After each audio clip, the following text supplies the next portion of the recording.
একসাথে ৪ জন বাচ্চার দেখাশোনা করতেছি। এই যেন এক কঠিন পরীক্ষা। একসাথে ৪ টা বাচ্চার দেখাশোনা করতে গিয়ে তো নিজেকে মাঝে, মাঝে মানসিক রোগী মনে হয়। বাচ্চারা মাঝে, মাঝে এত বেশি দুষ্টামি করে যে তাদেরকে সামলাতে গিয়ে আমি পাগল হয়ে যাই। আমার তো মাত্র ২ টা বাচ্চা, ৪ জন বাচ্চা আসলো কোথা থেকে সেটা না হয় একটু পরেই বলতেছি। এই ভিডিওটা কিছুদিন আগে এডিট করে আপনাদের সাথে শেয়ার করা হয়নি। তখন আমার শাশুড়ি আম্মা অনেক বেশি অসুস্থ ছিলেন। উনার পিত্তথলিতে পাথর হয়েছিল। অপারেশনের জন্য চট্টগ্রাম শহরে নিয়ে গেছে।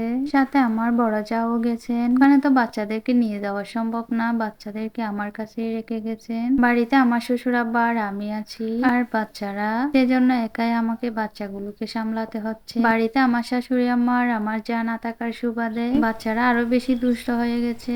আর এদিকে আমার ছোট মামুনিও অসুস্থ ছিল। সব মিলিয়ে আমার অবস্থা কাহিল। বাচ্চারা তো জেদ ধরেছে, তারা তরকারি দিয়ে ভাত খাবে না, নাস্তাও করবে না, তারা নাকি শুধুমাত্র ডিম ভেজেই ভাত খাবে। তো তাদের যেই কথা আমার সেই কাজ। সারাদিনে ৩ বেলার মধ্যে তারা ২ বেলায় ডিম খায়, মাঝে মাঝে তো ৩ বেলায় ডিম খায়। ডিমটা তারা অনেক বেশি পছন্দ করে। সকালে তাদেরকে ডিম ভেজে ভাত খাইয়ে এখন এসেছি দুপুরে রান্না করতে।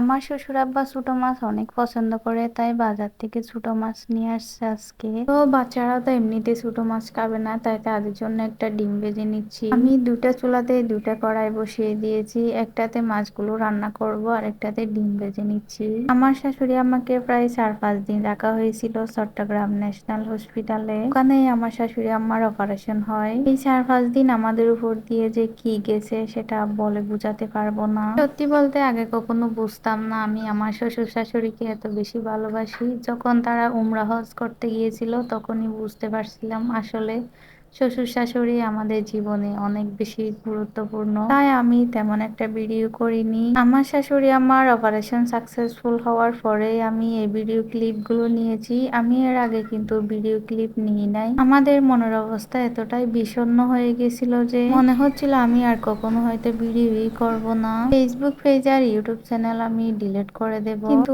সময় তো একরকম থাকে না, পরিবর্তন হয়। খারাপ সময়টা পেরিয়ে যখন ভালো সময় আসলো, যখন আমার শাশুড়ি আম্মা অনেকটা সুস্থ হয়ে উঠলো, তখন আবারও আমি আমার কাজ শুরু করেছি। আশা করি সবাই আমাকে সাপোর্ট করে পাশে থাকবেন।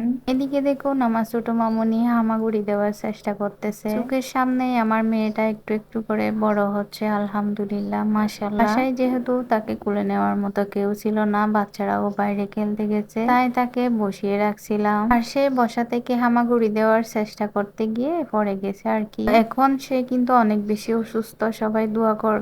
তাকে আমি আর ভিডিওর সামনে তেমন একটা আনবো না। তো আজকের ভিডিওটা এই পর্যন্ত। সবাই ভালো থাকবেন। আসসালামু আলাইকুম, আল্লাহ হাফেজ।